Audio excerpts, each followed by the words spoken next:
Basta un instante para que el ánimo se fracture, tal vez una noticia, un eco que resuena desde la infancia, o el simple silencio de una habitación que de pronto se agranda demasiado. En ese punto crítico, donde el pulso se vuelve martillo y la mente se ensimisma, aparece la tentación de pensar que el dolor es la verdad última, que no hay frontera entre lo que sientes y lo que eres. Pero esa deducción, por convincente que parezca, es solo un juicio apresurado. La vida, recuerda Marco Aurelio, consiste en impresiones que llegan.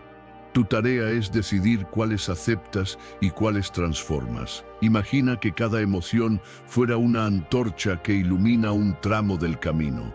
Algunas queman, otras guían. El estoicismo no propone apagar el fuego, sino aprender a usarlo para ver con mayor nitidez. Epicteto lo describía como el arte de discernir lo que depende de ti, tu percepción, tu acción, tu voluntad, y soltar lo que excede tu esfera de control. Esa distinción es una llave. Los candados que abre no están fuera, sino en la propia conciencia, donde la interpretación se confunde con el hecho y la queja se disfraza de destino.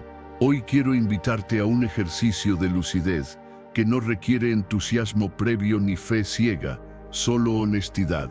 Aceptar que tu experiencia, por dolorosa que sea, puede volverse materia prima para la fortaleza. Los antiguos comparaban el alma con un puerto que, aun azotado por la tormenta, mantiene firme el faro. Tu faro es la razón recta, la capacidad de examinar lo que sientes sin escabullirte ni dramatizar.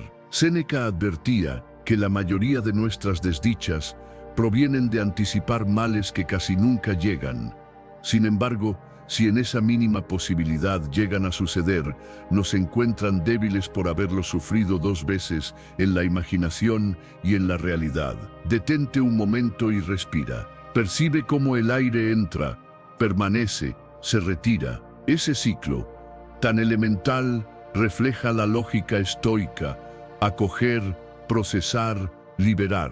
No podemos impedir que los estímulos entren, pero podemos decidir cuánto tiempo se quedan y qué significado adquieren. Al interior de esa decisión se forja la libertad más profunda, la de elegir tu actitud frente a lo inevitable. En las próximas páginas exploraremos 5 movimientos concretos, 5 acciones deliberadas para cuando la tristeza te visite sin previo aviso. No son recetas milagrosas ni frases con brillo instantáneo. Son herramientas probadas a lo largo de siglos por quienes atravesaron guerras, exilios y epidemias. Al practicar cada movimiento sabrás que el ánimo no es un tirano sino un mensajero, y que la mente, bien entrenada, es capaz de convertir la herida en calzada. Recuerda, el tiempo es el único recurso que jamás se renueva. Cada minuto invertido en comprender tu interior equivale a ahorrar años de sufrimiento innecesario. Entonces afina la atención, suelta la culpa que no empuja a la acción y disponte a viajar sin peso. El primer paso es reconocer la raíz de la autocompasión y reemplazarla por responsabilidad creadora. Aquí comienza nuestro recorrido. Primer movimiento: desmantelar la identidad de la víctima. ¿Has visto esa escena? Alguien tropieza con la realidad y antes de sacudirse el polvo, declara que el universo tiene algo en su contra. Tal vez quieras simpatizar. Todos hemos contado ese relato al menos una vez. El problema no es reconocer el golpe, sino fundar sobre él tu nombre y apellido. El victimismo es una coraza que, paradójicamente, deja el corazón expuesto, convierte cualquier revés en destino escrito y cualquier desafío en una coartada para la renuncia. Si aceptas esa lógica, las circunstancias toman el timón y tú te quedas como pasajero, narrando desastres que ya no intentas corregir. Epicteto invitaba a distinguir lo que depende de ti, intención, juicio, acto, de lo que no, opiniones ajenas. Caprichos del azar. Al hacerlo, la excusa se queda sin oxígeno. Porque si algo escapa a tu control, quejarte es tan eficaz como discutir con el viento. Y si está en tus manos, lamentos y evasivas son simple procrastinación moral. La filosofía antigua lo formulaba con severidad, pero su esencia cabe en un gesto cotidiano. Dejar de preguntar ¿por qué a mí? Y sustituirlo por ¿qué puedo decidir ahora mismo? El cambio parece semántico, es en realidad tectónico. Traslada el foco del daño recibido al poder latente de responder. Imagina que sostienes una antorcha encendida. Si la diriges contra ti, el fuego te consume. Si la levantas, ilumina un paso adelante. La misma emoción, rabia, tristeza, decepción, puede ser combustible o ceniza según el ángulo con que la empuñes. El victimismo inclina la antorcha hacia la piel. La autodirección la orienta al camino. No se trata de negar la herida, sino de negarle el privilegio de gobernar tus actos. Marco Aurelio escribía: la dificultad es materia de la virtud. Tradúcelo así: cada contratiempo lleva en su núcleo la forma exacta del carácter que necesitas construir. Tú decides si modelas ese carácter o coleccionas explicaciones de por qué resultaba imposible. Detente y prueba este ejercicio. Durante el resto del día, identifica cada vez que tu mente susurre una queja. No la juzgues como pecado, obsérvala como síntoma. Luego pregúntate cuál es la mínima acción viable que nacería de la autodirección. Tal vez levantar el teléfono para aclarar un malentendido, tal vez ajustar tu postura y continuar el trabajo pendiente. No busques heroísmos grandilocuentes. Busca señales de que el timón ya gira en tus manos. Cada gesto así acumulado erosiona la narrativa de la víctima y consolida una identidad erguida. Comprende que nadie vendrá a eximirte de esta tarea. Quien espere salvadores encontrará solo silencio o peor, voces que se nutren de su indefensión. Quien acepte la responsabilidad despertará a una realidad cruda, sí, pero transitable. La libertad de escoger la próxima jugada. Esa libertad ya estaba ahí. El victimismo la había cubierto de cuentos. Al desnudar la verdad, descubres que el mundo sigue indómito, pero tu ánimo deja de ser rehén. Y eso, aquí y ahora, significa empezar a vivir con la espalda recta y la mirada despejada. Segundo movimiento, interrogar las impresiones. El diario como laboratorio estoico. Apenas el mundo se agita, tu mente levanta polvo, pensamientos que se enlazan sin lógica y acaban pintando un paisaje más oscuro de lo que exige la realidad. Ese huracán de impresiones es, para los estoicos, la causa subterránea de casi toda aflicción.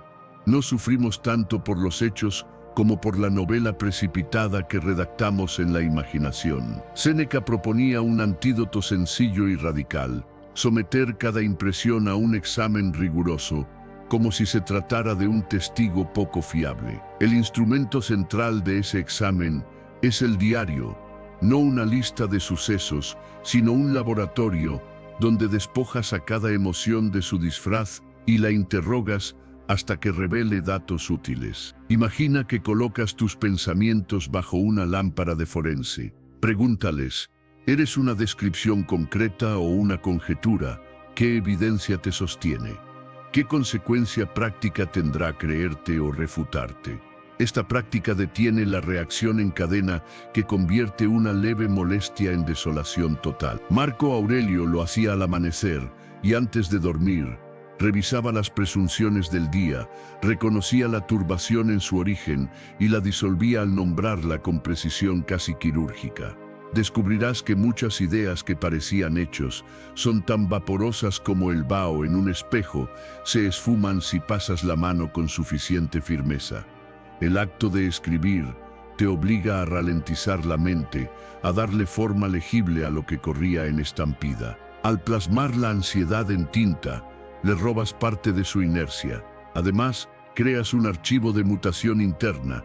Con el tiempo verás patrones repetirse, ciertos desencadenantes, ciertas distorsiones, y preverás la tormenta antes de que oscurezca el horizonte. Esa previsión adelanta la medicina Donde ayer había sorpresa y derrumbe, mañana habrá reconocimiento inmediato y respuesta lúcida. No temas al hallazgo de pensamientos sombríos. Temer, dice Epicteto, es confundir el rumor con la verdad. El diario te permite convertir el rumor en texto y el texto en materia analizable. Es distinto decir, estoy perdido a escribir. Temo no encontrar trabajo antes de fin de mes. El primer enunciado es un veredicto absoluto. El segundo es un problema definido que admite soluciones concretas, ajustar gastos, ampliar contactos, aprender una habilidad. El diario encausa la energía al terreno donde la acción es posible y evita que se derrame en fantasías sin base. Prueba este rito durante una semana. Al despertar, anota la emoción dominante y 3 razones que la justifican. Al cerrar el día, revisa si esas razones se cumplieron o se diluyeron. Verás cuántas veces sobreviviste a contingencias que tu mente pintó como irreversibles. Esa prueba empírica afianza la confianza y adelgaza el dramatismo. Comprobar que la catástrofe imaginaria no llegó es un golpe directo al ansia que la alimenta. Cuando el hábito arraigue, descubrirás algo sutil.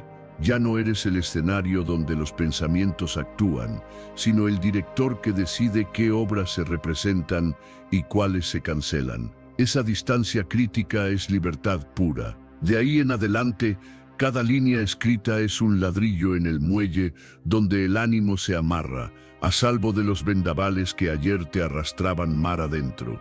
Tercer movimiento, anclar el ánimo a través del cuerpo. El abatimiento suele venir acompañado de una inmovilidad casi ritual. Los hombros caen, la mirada se disuelve en un punto neutro, las extremidades pesan como si el aire fuera agua densa. Es un gesto silencioso que comunica a la mente un mensaje engañoso. No hay salida. Los estoicos sabían que permitirle al cuerpo convertirse en estatua refuerza la narrativa del desconsuelo. Por eso Epicteto insistía en la dignidad de la postura y en la utilidad de caminar cuando el juicio se enturbia. No es simple ergonomía, es estrategia filosófica. El organismo emite señales al sistema nervioso, y esas señales, tensión o soltura, expansión o encorvamiento, colorean el pensamiento antes de que te percates. Observa a Marco Aurelio, comandante de ejércitos en campaña, escribir en su tienda sobre el movimiento conforme a la naturaleza. No hablaba solo de ideales morales, hablaba de ensuciarse las botas, de sentir la tierra que cruje y recordar que aún tienes terreno bajo los pies. Cuando el emperador se erguía, también ordenaba sus ideas. Cuando gobernaba el paso de sus piernas, gobernaba sus cavilaciones. Hoy la neurociencia confirma esa intuición antigua. La actividad física regula neurotransmisores que oxigenan la corteza prefrontal y sofocan el círculo vicioso de la rumiación. La práctica es sencilla y a la vez innegociable. Levántate antes de que la mente vote en contra. Endereza la columna como quien alinea una antena y camina sin destino heroico, pero con atención deliberada. Siente cómo el peso se transfiere de un pie al otro, cómo los brazos ocupan el espacio que la pena pretendía monopolizar. Si el clima lo permite, añade contraste, aire frío al amanecer o una ducha de agua casi helada. El choque térmico amplía vasos sanguíneos, despierta endorfinas, envía un parte de guerra a la tristeza, avisándole que no manda en esta ciudad. No esperes motivación para empezar. La motivación es consecuencia, no requisito. El cuerpo al moverse fabrica la energía que parecía ausente. Piensa en él como un fogón. La leña no arde por inspiración, arde por fricción. Un paseo de 10 minutos, flexiones contra la pared, estiramientos conscientes. Cada microacción interrumpe la pasividad y restablece la jerarquía natural. Primero el acto, luego la emoción ajustada al acto. Haz del movimiento un ritual diario, no el seguro de emergencia para las crisis mayores. Cuando la melancolía aparezca, te encontrará en marcha, y la inercia de esa marcha reducirá la fuerza de su empuje. Si un pensamiento oscuro insiste, acelera el paso o cambia la ruta, el paisaje nuevo desarma viejas asociaciones. Así aprenderás que la geografía interior se dibuja con los mapas del exterior.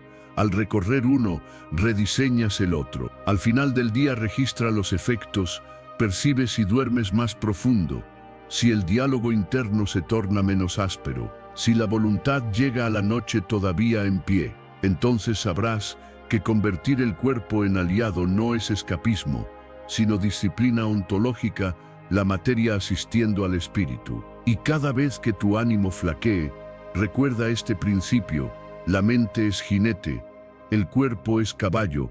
Para avanzar, ambos deben moverse, pero a menudo basta con que el caballo inicie la marcha para que el jinete recupere el rumbo. Cuarto movimiento: convertir el ego angosto en horizonte común, servicio deliberado. El dolor tiende a cerrar el ángulo de visión hasta que solo ves tu reflejo agrandado, como si el mundo se hubiera encogido a la medida exacta de tu herida. Esa contracción es comprensible. Cuando duele, el instinto manda guardar recursos y replegar las velas. Pero la paradoja es que, cuanto más te replegas, más se contrae el oxígeno interior. Los estoicos hallaron una puerta de escape: girar la mirada hacia la necesidad ajena. No por altruismo decorativo, sino porque el acto de servir reexpande la conciencia y restablece las proporciones. Marco Aurelio lo escribió con la precisión de un general que reparte órdenes a su propio ánimo. Lo que es útil para la comunidad, lo es para mí. El principio es fisiológico y moral al mismo tiempo. Cuando ayudas, el cerebro libera oxitocina y dopamina, químicos de afiliación que contrarrestan el cortisol del encierro emocional. Pero más allá de la química, ocurre algo ontológico. Tu identidad se dilata. Ya no eres solo la persona que sufre, sino la persona que aporta. Epicteto llamaba a eso koinginia, participación en la gran trama humana, y veía en ella la cura contra la sensación de insignificancia. La práctica no requiere gestos heroicos, exige intención rigurosa. Pregúntate quién, en tu radio inmediato, podría beneficiarse hoy de un minuto de tu atención: la vecina que carga bolsas pesadas, un colega que lidia con tareas invisibles, o incluso un desconocido al que puedes ceder el paso. Hazlo sin esperar reciprocidad. La clave está en experimentar el desplazamiento del eje de la autopercepción trágica al reconocimiento de que formas parte de un tejido. Esa fibra compartida funciona como puente. Tras cruzarlo, el espacio que habitaba el lamento se llena de un sentido de pertenencia difícil de derrumbar. El estoicismo no invita a reprimir la tristeza, sino a colocarla en un escenario más amplio donde pierda su monopolio. Cada acto de servicio es un recordatorio tangible de que todavía posees recursos: fuerza física, palabras, tiempo, talento. Anótalo luego en tu diario, ese laboratorio que abriste en el segundo movimiento, y examina la diferencia de tono entre las páginas donde solo narrabas tu propio peso y aquellas donde describiste un gesto hacia afuera. Detectarás un patrón: allí donde la atención se vuelve puente, la tristeza retrocede un paso. Mantén la constancia. Haz del servicio una cita fija, como el entrenamiento del cuerpo. Al cabo de semanas, notarás que la pregunta «¿Cómo me siento?», cede terreno a «¿Qué puedo ofrecer hoy?». No es negación, es redistribución de energía. Así, el dolor deja de ser torre aislada y se integra al paisaje, útil como cualquier piedra que, bien colocada, sostiene la estructura del puente. Esa obra, construida piedra a piedra, se llama carácter. Quinto movimiento: mirar de frente la finitud, memento mori activo. Hay momentos en que la tristeza se acurruca porque cree tener todo el tiempo del mundo, se siente dueña de tus horas y peligrosa por su aparente permanencia. Los estoicos desactivaban esa ilusión con un recordatorio tan simple como devastador: vas a morir. No lo pensaban como macabro espectáculo, sino como la luz cruda que restablece proporciones. Cuando sabes que cada aliento es préstamo sin fecha de renovación, la aflicción pierde privilegios y queda desnuda, un fenómeno transitorio entre miles que se suceden en el mismo cuerpo. Séneca lo explicaba con aforismo cortante: no existe un día que no abra la puerta a la muerte. Marco Aurelio, en Campaña, repetía al amanecer: actúa como si fueras a partir ahora mismo. Esa conciencia no invita a la prisa ansiosa, invita a la calidad deliberada. La pregunta deja de ser ¿cuánto sufriré? Y se convierte en ¿qué merece atención antes de que la lámpara se apague? Así, la tristeza deja de llevar la batuta, pasa a ser una voz más en el coro, útil si informa, prescindible si distrae. Practica el memento mori de forma concreta. Al despertar, concede un minuto a visualizar tu jornada como la última. Observa la habitación, la textura del aire, los rostros que quizá veas solo hoy. Pregúntate qué palabras querrías dejar dichas, qué tarea merece completarse, qué resentimiento carece de sentido si este fuera el acto final. No dramatices. Registra los datos que surjan sin aderezos. Luego actúa según esas prioridades. Descubrirás que muchas cargas emocionales se disuelven cuando se exponen a la luz de la finitud, celos menores, enojos viejos, pequeñas derrotas de ego. Lo que queda es la esencia, vínculos, servicio, aprendizaje. Para profundizar, conecta la práctica con tu diario. Al cierre del día, anota 2 columnas: vivido como si fuera el último, y pendiente si mañana no llega. Verás patrones, tareas diferibles y gestos urgentes. Ajusta tu agenda hasta que ambas columnas converjan. El resultado es una vida sin trámites emocionales que posponer. Vivir así no erradica la tristeza, pero la confina a su escala real, evitando que se infle en vacío ontológico. Un efecto lateral y poderoso de este ejercicio es la gratitud espontánea. Al recordar que cada instante es frágil, el café tibio, la risa breve, incluso el cansancio, adquieren relieve. Ese agradecimiento no es cursilería, es la constatación de que aún dispones del recurso más valioso, tiempo consciente. Y mientras permanezca, la melancolía se convierte en señal y no en jaula. Así llegamos al 5.º umbral, cuando la mente abraza la muerte no como castigo, sino como consejera. El ánimo se vuelve refractario al desánimo sin propósito. Todo dolor se somete al filtro final: ¿vale la pena consumir mis horas limitadas alimentando este fuego? La respuesta casi siempre es no. Y ahí, justo en esa negativa lúcida, comienza la libertad práctica que buscaban los antiguos. Has llegado al filo de este recorrido. 5 movimientos: víctima, diario, cuerpo en marcha, servicio, finitud, han quedado desplegados como herramientas de bolsillo. No son talismanes veloces, son engranajes que bien ensamblados transforman la energía bruta del ánimo en dirección útil. Mañana, cuando asome el peso familiar, recuerda que el primer gesto es enderezar la espalda. Postura y percepción forman un circuito eléctrico. Después escribe, la tinta da contorno a la bruma. Acto seguido, pon los pies en movimiento. Aunque solo sea hasta la esquina, el cuerpo instruye al pensamiento. Desde ahí, busca a quien tender la mano. Ensancha tu paisaje. Y mientras el día se cierra, deja que la certeza de lo finito ilumine tus prioridades como un faro sobrio. No midas tu avance en decibelios de euforia, sino en grados de coherencia. Si hoy reaccionas un segundo más rápido antes de quejarte, si mañana identificas una idea exagerada y la rebajas a dato, si pasado cedes tu lugar, esos pequeños énfasis componen la sinfonía del carácter. La tristeza seguirá presentándose, solo que ahora encontrará un artesano preparado, no un espectador inerme. Practica, corrige, repite, que cada jornada sea una página revisada al servicio de la siguiente.